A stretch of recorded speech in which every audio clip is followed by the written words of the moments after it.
हमको चुनाव के दौरान 218 मीटिंग किए थे, गए थे 218 मीटिंग। हर मीटिंग में हमने महागठबंधन के साथ निश्चय की बात हमने बताई, उसको बताते थे कि क्या क्या काम हम लोग करेंगे, और हमने देखा कि लोग ध्यान से सुनते थे। और जब हम बताते थे कि भाई हमारे यहाँ उच्च शिक्षा प्राप्त करने वाले युवाओं की संख्या कम है, माँ बाप की गरीबी के कारण वे आगे पढ़ नहीं पाते हैं, मात्र 13% हमारे युवा छात्र हो या छात्रा वो 12वीं कक्षा के बाद पढ़ने जाते हैं, मात्र 13% ग्रॉस एनरोलमेंट रेशियो 12वीं के बाद उच्च शिक्षा में।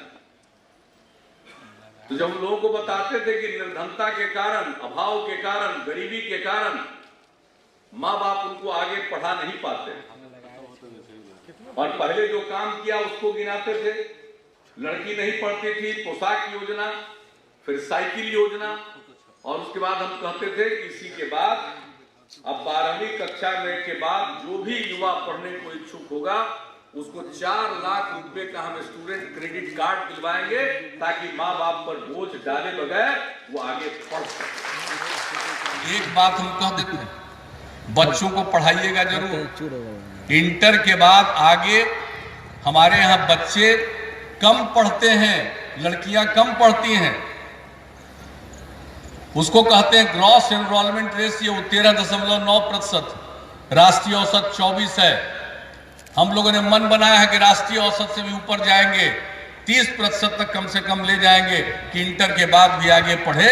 और गरीबी के कारण अगर लोग अपने बेटे बेटी को नहीं पढ़ा पाते हैं, इसलिए हम लोगों ने योजना शुरू की है स्टूडेंट क्रेडिट कार्ड की। वो अगर इंटर के बाद आगे पढ़ना चाहता है तो 4 लाख रुपए तक की सहायता राज्य सरकार स्टूडेंट क्रेडिट कार्ड के माध्यम से देगी। जब रोजगार ले लोगे तब पैसा लौटाना, और एक अंश में नहीं 82 अंश में।